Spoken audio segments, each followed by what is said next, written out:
The fight or flight response, also known as the stress response, was first described by American physiologist Walter Cannon in 1915. Over hundreds of thousands of years of evolution, we have developed very specific automatic physiological responses.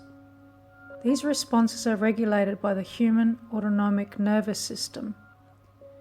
Understanding our autonomic nervous system and how it works is the key to healing trauma. Trauma from negative life events is triggered and at times literally stored in the nervous system. The autonomic nervous system has two branches, the sympathetic and the parasympathetic. It connects the major organs and glands and is also involved in controlling and maintaining a number of vital life responses, such as our digestion, our metabolism, breathing rate, and body temperature. When a person is in the fight or flight response, they are functioning from the reptilian or survival brain. This part of the human brain helped us fight off or run away from threats. It ensured the propagation of our species and eventually the creation of advanced civilizations. The fight or flight response occurs even before the person's brain has time to consciously and intelligently assess the situation. Scenarios that simply appear threatening must be treated as threatening by a body, because that is the job of the autonomic nervous system, to protect us. The fight or flight or stress response is triggered by a thought.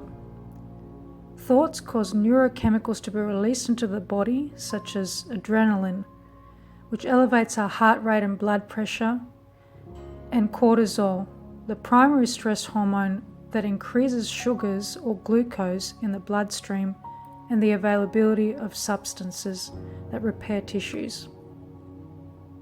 Once these hormones are released, they facilitate an immediate physical reaction associated with the preparation of violent muscular action, to flee from or to fight off the perceived threat. These neurochemicals create an environment in which our cells live. When the neurochemicals are out of balance, the environment they provide for our cells to live in is unhealthy. The good news is our miraculous human body also has the inbuilt capacity to return us to a normal, balanced state once the threat is gone. This is done through the second branch of the autonomic nervous system, our parasympathetic nervous system. This natural self-healing process is known as homeostasis, from the Greek words for same and steady.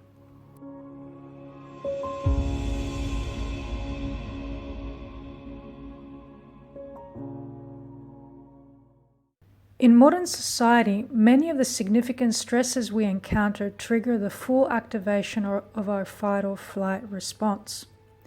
But there are no clear-cut rituals and rites of passage as there were in tribal societies to allow an acceptable form of release.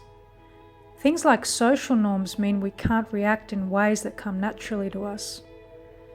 Under certain situations, the physical reactions occurring in our body can manifest into the freeze or fawn response. The brain and muscles can seize up and we become incapable of fighting or running away, a common reaction of abuse survivors.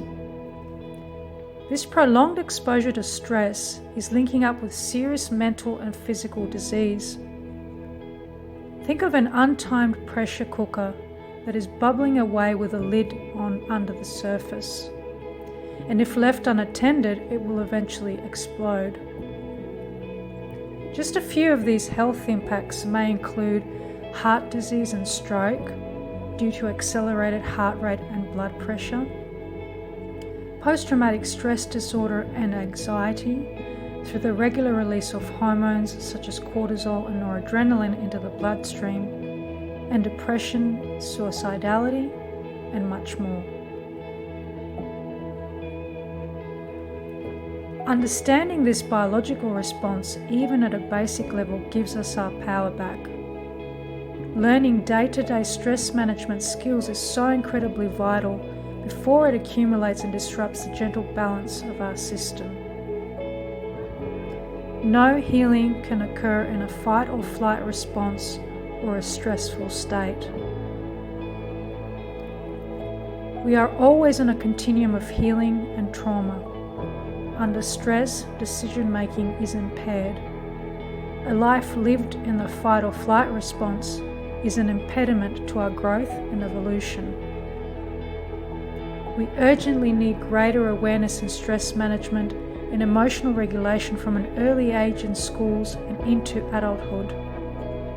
This may just save the course of your life and someone you know or love.